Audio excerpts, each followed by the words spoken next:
Alhamdulillahi rabbil alamin, wassalatu wassalamu ala rasulillahi sallallahu alayhi wasallam. Tunamshukuru Allah subhanahu wa ta'ala na kumtakia rehma Mtume Muhammad sallallahu alayhi wa alihi wasallam. Wapenzi wa Islam, maudhui ambayo kwamba tutaizungumzia leo ni uhakika wa maisha ya dunia. Pamoja na kuwa tunafahamu uhakika wa maisha haya ya dunia, lakini ni muhimu sana iwapo tutaenda kukumbushana kuhusiana na uhakika huu na uhalisia wa maisha haya ya dunia, ili iwe ni sababu yetu sisi kurudi kwa Allah subhanahu wa ta'ala, na ili iwe ni sababu yetu sisi kujikurubisha kwa Allah subhanahu wa ta'ala kupitia matendo mazuri, kupitia matendo ambayo kwamba yanamridhisha Allah subhanahu wa ta'ala. Wapenzi wa Islam, Allah subhanahu wa ta'ala amezungumzia ndani ya Qur'an uhalisia au uhakika wa maisha ya dunia pale aliposema i'lamu annama alhayatu ad-dunya la'ibun wa lahwun wa zinatun wa tafakhurun bainakum wa takathurun fil amwali wal aulad kamathali ghaythin a'jaba al-kuffar nabatuhu thumma yahiju fatarahu musfarra thumma yakunu hutama wa fil akhirati adhabun alim wa maghfiratin min Allahi wa ridwan wa mal hayatu ad-dunya illa mata'ul ghurur. Allah subhanahu wa ta'ala anasema, ilamu, jueni, fahamuni, annama alhayatu ad-dunya, ya kwamba maisha ya dunia, la'ibun, ni mchezo, walahwun, na ni upuzi. Innama alhayatu ad-dunya la'ibun wa lahwun wa zina, na ni mapambo, wa tafakhurun bainakum, na kujifakhirisha baina yenu, kujigamba, kujikwata baina yenu. Wa tafakhurun bainakum wa takathurun fil amwali wal aulad, na kushindana katika wingi wa mali na watoto. Hadi hapa tunapata baadhi ya mambo ambayo kwamba tunayaona na labda baadhi yetu tunayo wakati tunapoishi. Sasa Allah subhanahu wa ta'ala katika aya hii anazungumzia uhakika wa maisha ya dunia kwamba ni maisha ya mchezo, ni maisha ya pumbao, ni maisha ambayo kwamba watu wanajifakhirisha, wengine kujionyesha na kushindana katika wingi wa mali na watoto. Je, tunaingia katika aya hii ama hatujaingia katika aya hii? Je, hatuna tabia ya kushindana na watu katika wingi wa mali? Unamuona mwenzako ameendelea katika kidunia na wewe unafanya bidii uwe kama yeye au hata zaidi yake. Hapo inaingia watakathurun fil amwal wal aulad, na watoto. Unasikia mtu fulani na watoto 5 na wewe unataka kuwa na watoto 7, unataka kushindana na yeye uwe na wingi wa mali na watoto.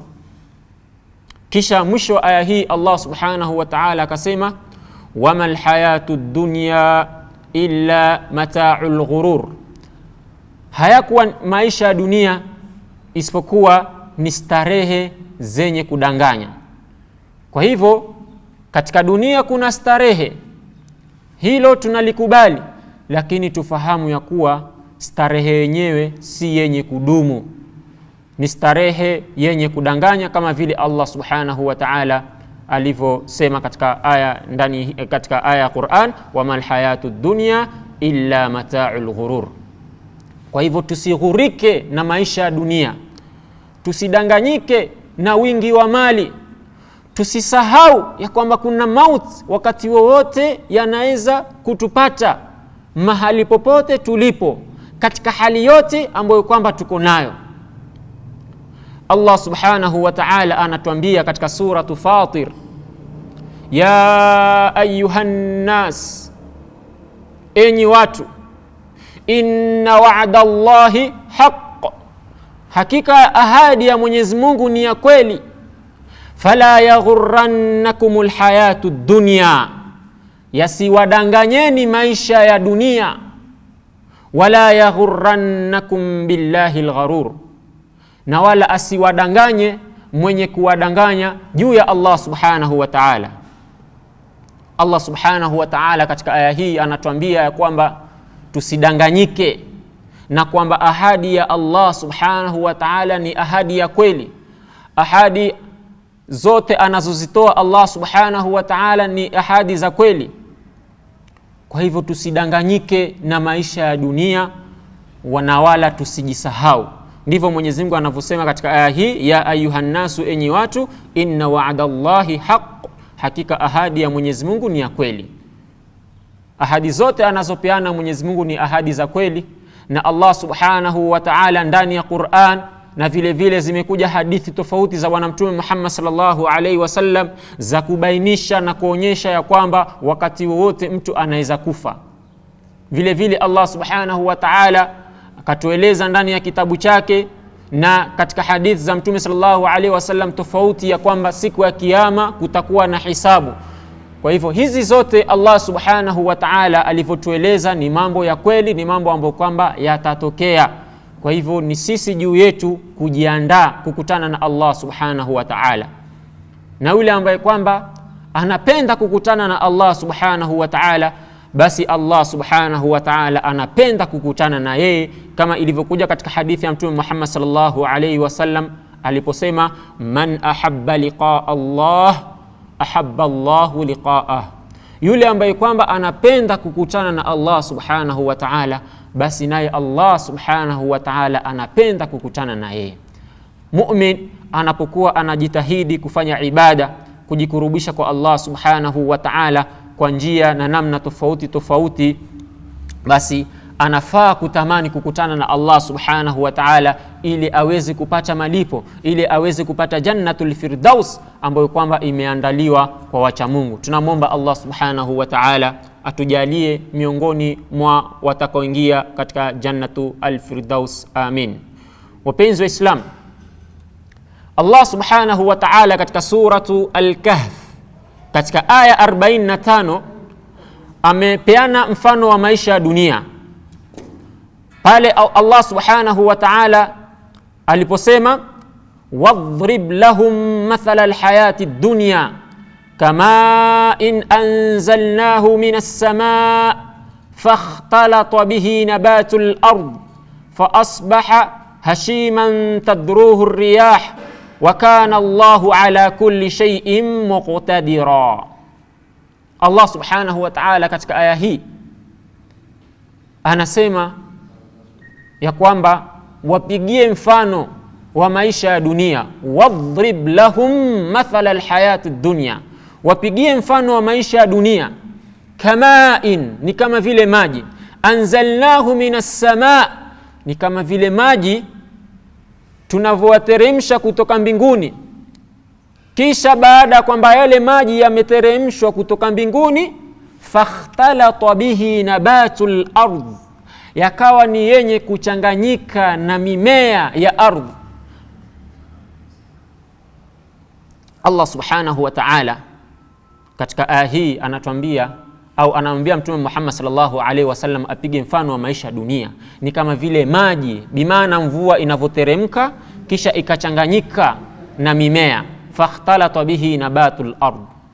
Na tunavyojua ni kuwa mvua inapokuwa inanyesha kwa wingi, mvua yenye kuendelea, mvua yenye kutiririka kwa muda fulani, basi yale mimea yanakuwa ni mazuri, ile mimea inakuwa ni mizuri, inakuwa ni mimea ambayo kwamba imenawiri, inakuwa ni mimea ambayo kwamba ni yenye kung'ara, inakuwa ni mimea ambayo kwamba ni kivutio kwa macho. Ukiangalia unataka uangalie tena mara pili kwa vile mimea hayo ilivyonawiri.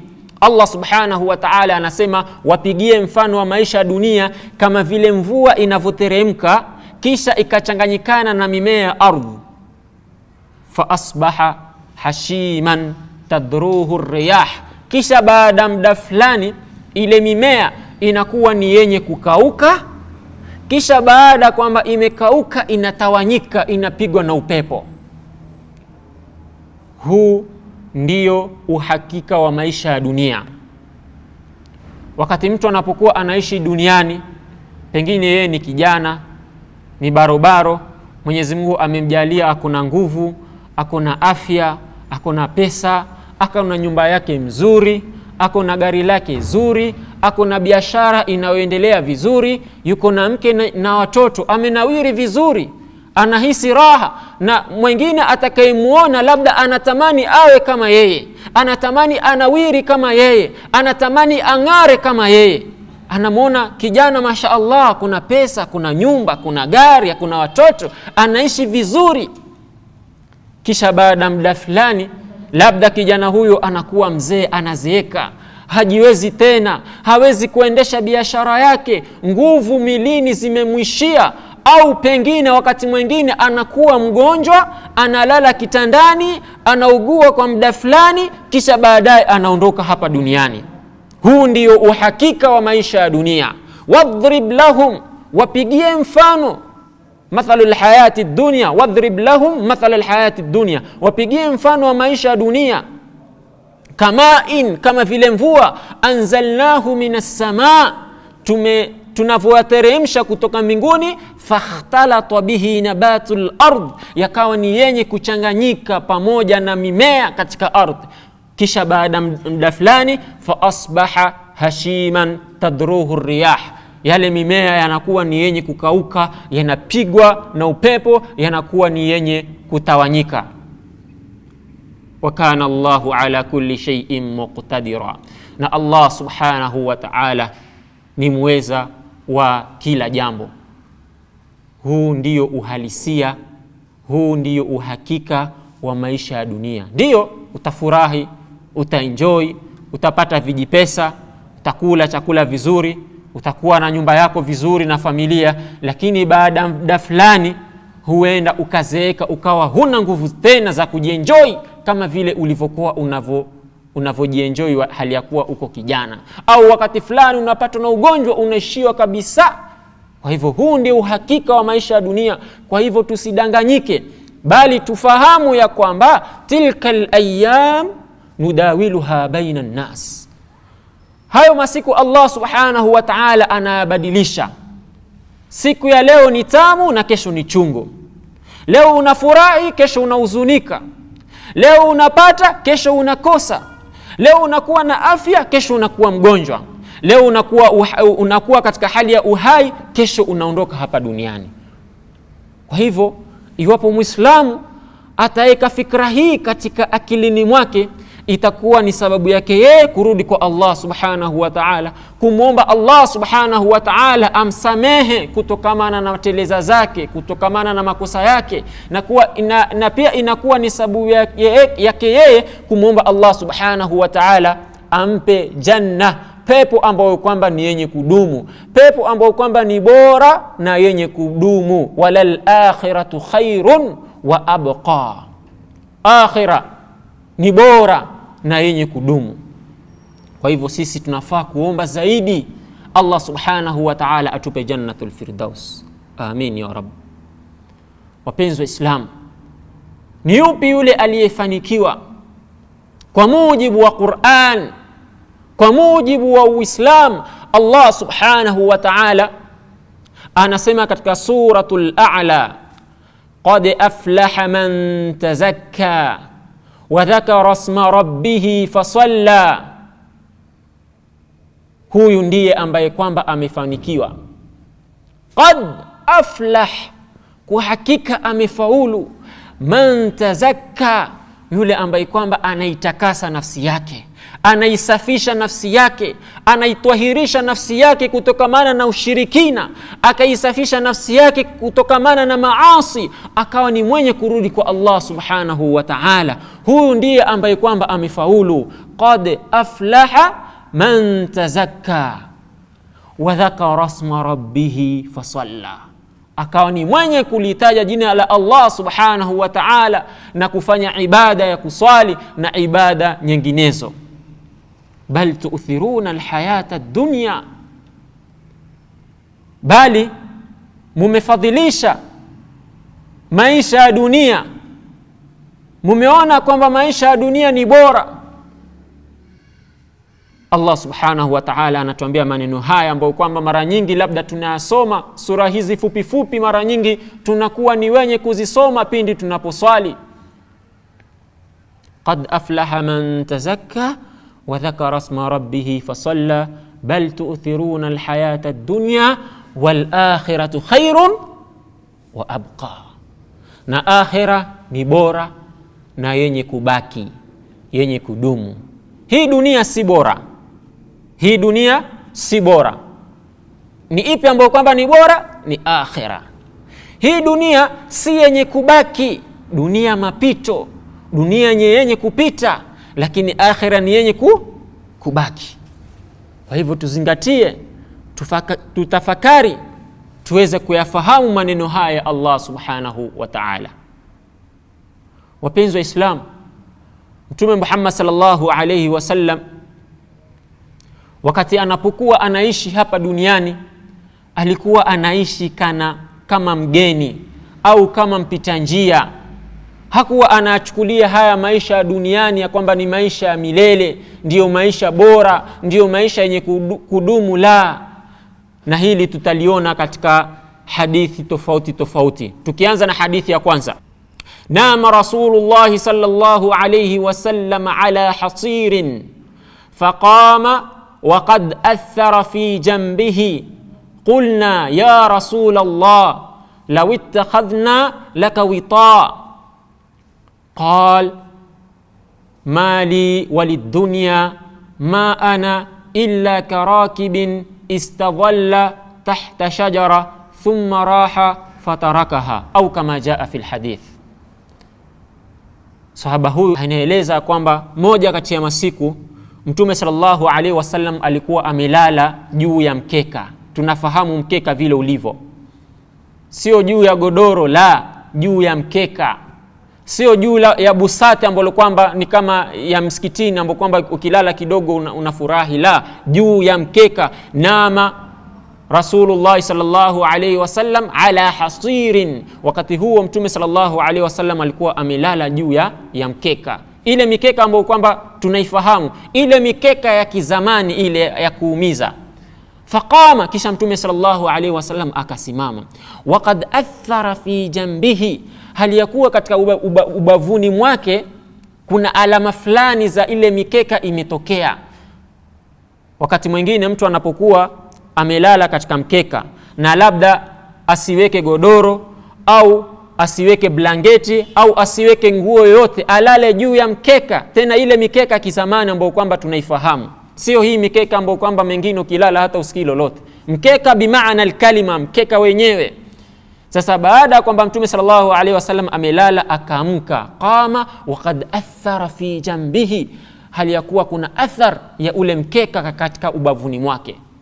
Qulna, masahaba akasema kumwambia, ya Rasulullah, ewe Mtume wa Allah, law ittakhadna laka witaan, unaonaje lau tungekuletea kitu hivi kama godoro, kitu kizuri ambacho kwamba utalalia nacho?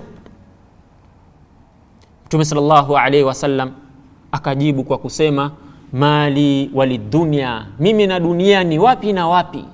Ma ana fi dunya, mimi sijakuwa katika hii dunia illa karakib, isipokuwa ni kama mtu ambaye kwamba anapanda juu ya kipando, mwenye kusafiri, pengine yuko juu ya mnyama wake.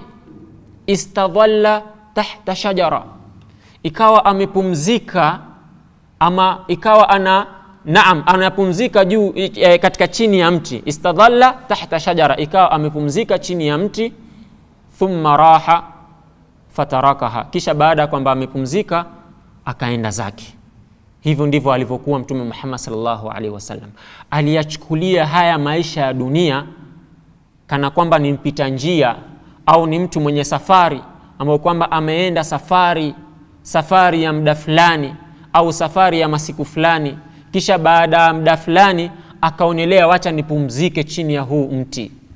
Akapumzika kisha akaendelea na safari yake. Hivyo ndivyo alivyokuwa anaishi Mtume Muhammad sallallahu alaihi wasallam.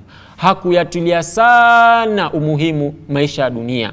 Hakuwa ni mwenye kuyafikiria kuhusiana na maisha ya dunia, bali alikuwa anafikiria akhira, jinsi gani atarudi kwa Allah subhanahu wa ta'ala na kufanya amalul khair, jinsi gani atasaidia watu, jinsi gani atafanya da'wa. Na hivyo ndivyo ambao kwamba sisi Waislamu tunafaa kuiweka akhira mbele, iwe tunafikiria jinsi gani tutamridhisha Allah subhanahu wa ta'ala, tutasaidia watu kwa ajili ya Allah subhanahu wa ta'ala, na tutakuwa ni wenye kufanya ibada tofauti za kumridhisha Allah subhanahu wa ta'ala. Haimaanisha kwamba uachane na dunia kabisa, la, haimaanishi hivyo. Bado kuna fungu lako katika dunia, bado kuna riziki Allah subhanahu wa ta'ala ameenda kukuwekea katika hii dunia. Kwa hivyo mtu anafaa kula vizuri, kuishi vizuri. Haujaambiwa usile vizuri, la, kula vizuri, ishi vizuri, starehe, lakini uweke akhira iwe ni mbele yako.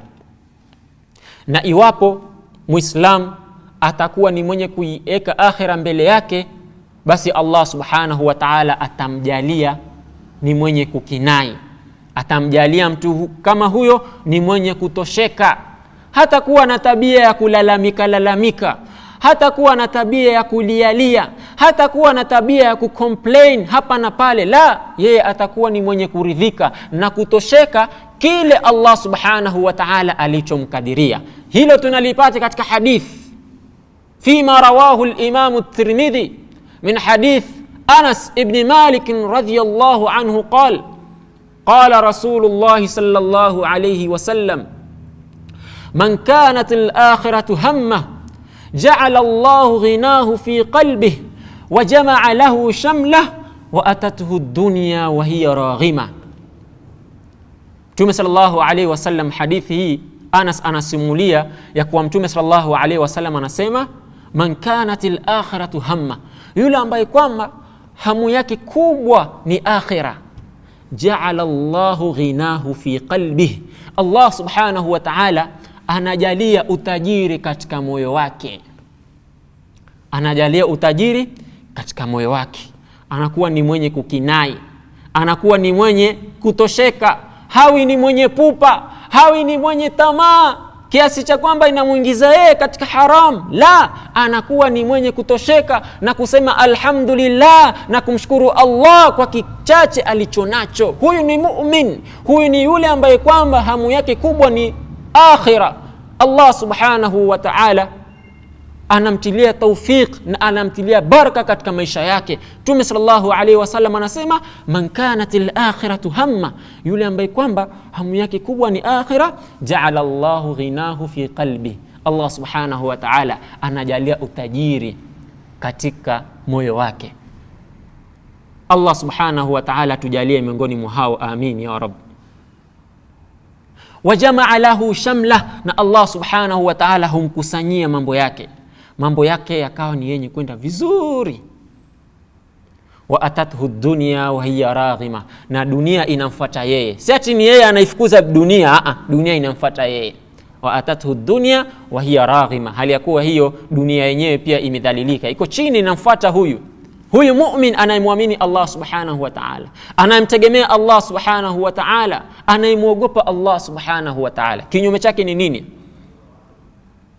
Kinyume cha haya tuliyoyataja ni nini? Mtume sallallahu alaihi wasallam mbele ya hadith anafafanua kinyume cha huyu ambaye kwamba hamu yake kubwa ni dunia. Kinyume chake ni nini? Kinyume chake ni haya maneno ambayo kwamba tunayasoma sahihi. Akasema Mtume sallallahu alaihi wasallam, wa man kanatid dunya hamma, na yule ambaye kwamba hamu yake kubwa ni dunia, ja'ala Allahu faqrahu baina aynayhi, Mwenyezi Mungu anamjalia ufukara wake mbele ya macho yake. Kila akiketi anajiona hana kitu, kila akiketi anaona biashara zinaenda vibaya, kila akiketi anaona pesa zinaenda hajui zinaenda vipi. Ndio anapata pesa lakini hajui zinaenda vipi. Kila akiketi anafikiria sije mimi nikaishiwa kabisa, sije mimi nikafilisika. Wa man kanatid dunya hamma, yule ambaye kwamba dunia ndiyo hamu yake kubwa, ja'ala Allahu faqrahu baina aynayhi, Allah subhanahu wa ta'ala anamjalia ufukara wake mbele ya macho yake. Kila masaa yeye anafikiria mali, anafikiria pesa, nitatoa wapi pesa, mbona mimi nina shida, mbona mimi nina dhiki, itakuwaje mambo haya, nitaishi vipi, mimi ni maskini. Kila masaa anafikiria mambo kama haya. Mtu kama huyo ni kwa sababu yeye ameipuzia akhira, hajaipa kipaumbele akhira, yeye anafikiria dunia. Hafikiria kwamba Allah subhanahu wa ta'ala amempa afya. Hafikiria kwamba Allah subhanahu wa ta'ala amemjalia yeye ni Muislamu. Hafikiria kwamba Allah subhanahu wa ta'ala amempa yeye riziki kiwango fulani. Hafikirii hayo. Yeye anafikiria tu shida. Yeye anafikiria tu mambo yake haendi vizuri. La, Muislamu hafai kuwa hivyo. Muislamu anafaa kuwa abdan shakura. Anafaa kuwa ni mja mwenye kumshukuru Allah subhanahu wa ta'ala. Tuendelee na hadithi. Mtume sallallahu alayhi wasallam akasema, ومن كانت الدنيا همه جعل الله فقره بين عينيه وفرق عليه شمله. Na Allah subhanahu wa ta'ala hufarakanisha mambo yake yakawa haendi vizuri. Walam yatihi min ad-dunya illa ma qaddara lah, na hakuna kitu kitakachomjia yeye miongoni mwa vitu vya kidunia isipokuwa vile ambavyo kwamba Allah subhanahu wa ta'ala amemkadiria mja kama huyo. Hata akaenda mbio kiasi gani, hata akatafuta matajiri kiasi gani, akatumia akili kiasi gani, hatapata isipokuwa kile alichoandikiwa na Allah subhanahu wa ta'ala. Kwa hivyo mtu Muislam mu'min anafaa kuwa ni mwenye kutosheka na mwenye kukinai na kumshukuru Allah subhanahu wa ta'ala kwa neema nyingi alizomneemesha nazo. Wapenzi wa Islam, tunazungumzia uhakika na uhalisia wa maisha ya dunia. Ni kuwa maisha haya ni yenye kupita, sio yenye kudumu. Na ndio maana moja kati ya masiku anasimulia hadithi hii Abdullah ibn Umar radhiyallahu anhuma ya kwamba akhadha Rasulullah sallallahu alayhi wasallam bimankibaya, Mtume sallallahu alayhi wasallam alinishika mabega yangu. Kisha wakati ya Mtume sallallahu alaihi wasallam alipokuwa ameshika mabega huyu sahaba, akamwambia, kun fi dunya kaannaka gharib au abiru sabil, kuwa katika dunia kaannaka gharib, kana kwamba wewe ni mgeni, au abiru sabil, au mpita njia. Nafahamu mgeni anapokwenda mahali, mgeni anapokwenda mahali wanachukua vitu vyake kidogo, anajua tu mimi naenda kwa siku fulani alafu khalas nirudi zangu. Kwa hivyo mtu anapokuwa anaishi hapa duniani, aishi kana kwamba yeye ni mgeni. Amekuja hapa duniani, usiishi duniani kana kwamba wewe ni mwenyeji. La, si kwako hapa duniani. Ndivyo Mtume sallallahu alaihi wasallam anamwambia huyu sahaba, kun fi dunya kaannaka gharib au abiru sabil, au mpita njia. Wakana Ibn Umar radhiyallahu anhuma yaqul, na Ibn Umar radhiya Allah subhanahu wa ta'ala alikuwa akisema, idha amsayta, itakapoingia jioni, fala tantadhir as-sabah, ustarajia kwamba utafikiwa na asubuhi. Yani wakati jioni imefika pale saa 1 za usiku, maghrib, isha imefika pale masaa za jioni, ustarajia kwamba utafika kesho asubuhi. La, ustarajie hilo. Je, una uhakika? Je, una garantia kwamba hiyo asubuhi ya kesho utaifikia? Basi usiweke hayo matarajio. Wewe rudi kwa Allah subhanahu wa ta'ala, fanya ibada zako, sali maghrib, sali isha, fanya adhkar, mshukuru Allah, ulale vizuri. Uangalie kama kesho utafika ama ni vipi. Hayo ni Allah subhanahu wa ta'ala. Ibn Umar anasema inapofika jioni ustarajia kwamba itafika asubuhi. Wa idha asbahta, na utakapoingiliwa na asubuhi, fala tantadhiru almasa, ustarajia kwamba itafika jioni. Maadamu umefika asubuhi, uko fresh, uko vizuri, umeamka vizuri, alhamdulillah, mshukuru Allah. Fanya harakati zako za kimaisha kwa njia ya kumridhisha Allah subhanahu wa ta'ala kwa njia halal, lakini ustarajia kwamba utafika jioni. Usikuwe na uhakika, usikuwe na guarantee, because anything might happen. Kisha akasema, wa khudh min sihhatik limaradhik, patiliza afya yako kabla ugonjwa wako, wa min hayatik limautik, na upatilize uhai wako kabla ya mauti yako. Kwa hivyo Muislamu anafaa kuishi namna hiyo. Wakati unapoishi, Mwenyezi Mungu amekupa afya, basi tumia ile afya yako katika njia ya kumridhisha Allah subhanahu wa ta'ala. Uwe unatumia afya yako kwa njia nzuri. Usingoje wakati unapokuwa mgonjwa ndio kwanza unataka kufanya dhikri kwa wingi. Unatafuta mtu akusomee Qur'an. Wakati wote usomee Qur'an, lakini wakati huo unataka usomee Qur'an. La, wakati wote mtu anafaa awe ni mwenye kusoma Qur'an, anafaa awe ni mwenye kufanya dhikr, awe ni mwenye kutekeleza mambo ambayo kwamba yanamridhisha Allah subhanahu wa ta'ala. Wapenzi wa Islam, uhakika wa maisha haya dunia ni kuwa ni maisha yenye kupita, ni maisha ambayo kwamba si yenye kudumu. Kwa hivyo sisi tunavyoishi hapa duniani tusisahau uhakika huu, na iwapo tutaeka hii fikra katika akilini mwetu, itakuwa ni sababu yetu sisi kurudi kwa Allah subhanahu wa ta'ala. Tunamwomba Allah subhanahu wa ta'ala atuongoze. Kumalizia kabisa, ayuhal muslim ayyatuhal muslima, Allah subhanahu wa ta'ala katika suratul Qasas anasema, wabitaghi fima ataka Allah daral akhirah wala tansa nasibaka minad dunya. Tumia kile ambacho kwamba Mwenyezi Mungu amekupa kuitafuta akhira yako, na wala usisahau ya kwamba kuna dunia. Wa ahsin kama ahsana Allahu ilaik, fanyia watu wema kama vile ambavyo kwamba Allah subhanahu wa ta'ala amekufanyia wema. Wala tabghi fasada fil ard, na wala usifanye ufisadi katika ardhi. Haya ni maneno ya Allah subhanahu wa ta'ala, ni maneno ambayo kwamba yanakuja kwetu na tunafaa kuyazingatia. Na sio vibaya iwapo Muislamu ataomba mambo mazuri ya duniani, si vibaya, hakuna ubaya iwapo utamuomba Allah subhanahu wa ta'ala akukunjulie riziki yako, akujalie awe na mali, uwe na nyumba, hapo hakuna ubaya.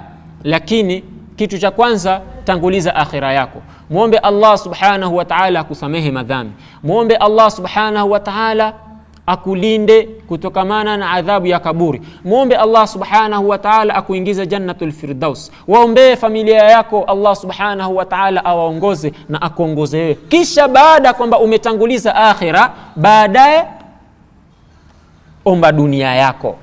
Omba dunia yako. Kwa hivyo, kwa sababu watu wengine wana tabia, yeye kila kiswali anaomba tu, ya Allah mimi sina kazi, naomba unijalie na kazi. Yeye kazi ni hiyo tu. Ya Allah mimi sina mtoto, naomba unijalie na mtoto.